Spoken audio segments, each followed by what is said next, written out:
Hello good morning सबैजनालाई। म चाहिँ भर्खर उठेको है साथीहरू। अनि त्यसपछि मैले चाहिँ ब्रस गर्न थाल्यो होइन साथीहरू। त्यसपछि लाग्यो म मुख धुन।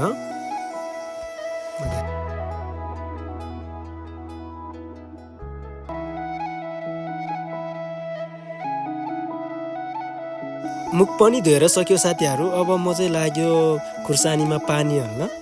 खुर्सानी रोप्या थियो, पानी नपरेर अब पानी हाल्नु पर्यो नि।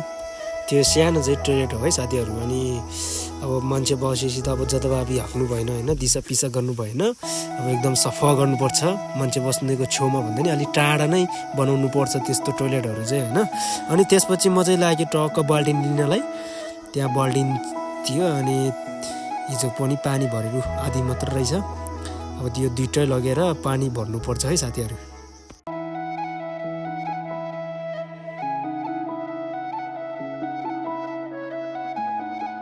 अब बाल्टिन नि ल्यायो। अब कहाँ चाहिँ राख्दा चाहिँ राम्रो हुन्छ होला त्यही सोच्यो। अनि यहीँ राख्दा ठिक हुन्छ होला भनेर अब मैले चाहिँ पानी चाहिँ यहीँ बाल्टिन यहीँ राखेर अब एउटामा भर्ने, एउटामा लगेर चाहिँ अब हाल्ने।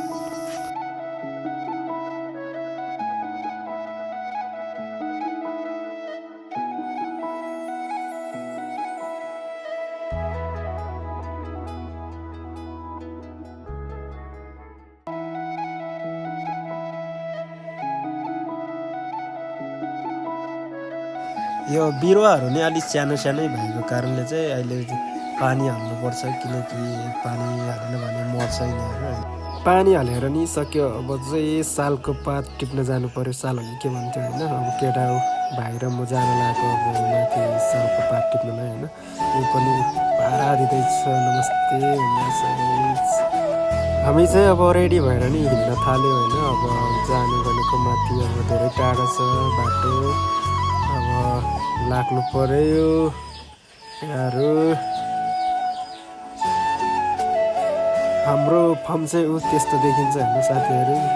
ऊ त्यही माथि चाहिँ खुर्सानीको बगैँचा हो। त्यसकै लागि जस अब जारहरू के भन्छ होइन, तिनीहरू नआओस् भनेर चाहिँ त्यसको लागि छोप्नलाई भनेर चाहिँ हामी सालको पात टिप्न जान लागेको हो होइन। त्यस्तो देखिन्छ भिडियो।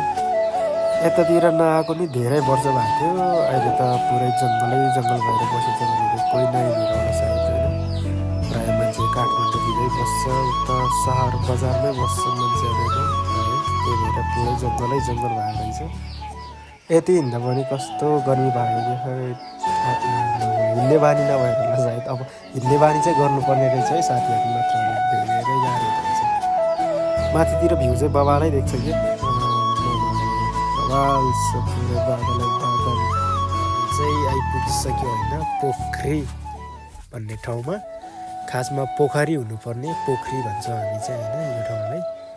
यहाँ चाहिँ पोखरी चाहिँ जनावरहरूको लागि बनाएको हो खासमा। अब तपाईँहरूलाई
जेहोस् ठाउँ चाहिँ राम्रै छ।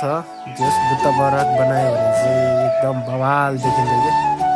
अब केही बजेटहरू हाल्यो भने त बवालै हुन्थ्यो होइन। केही सरकारले पनि हेर्यो भने त ठाउँ त बवालै छ हौ साथीहरू। तपाईँहरू चाहिँ कस्तो लाग्यो?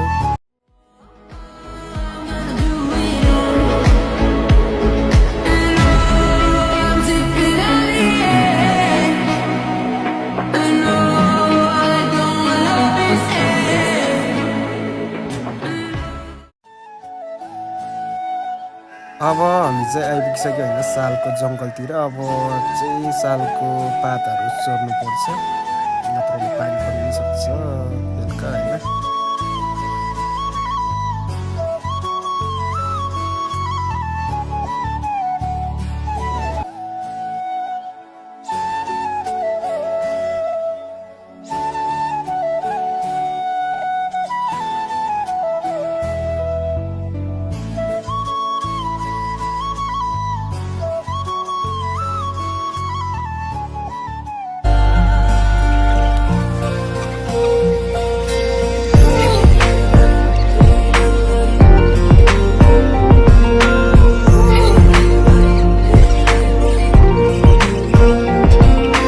भारे नि पुगिसक्यो होइन साथीहरू। अब चाहिँ यसो जानुपर्छ, यहीँ मात्र बसेर हुँदैन, भाइले नि भारी पुगिरहेछ। अब हामी चाहिँ अर्को भ्लगमा भेट्नुपर्छ है साथीहरू। ल।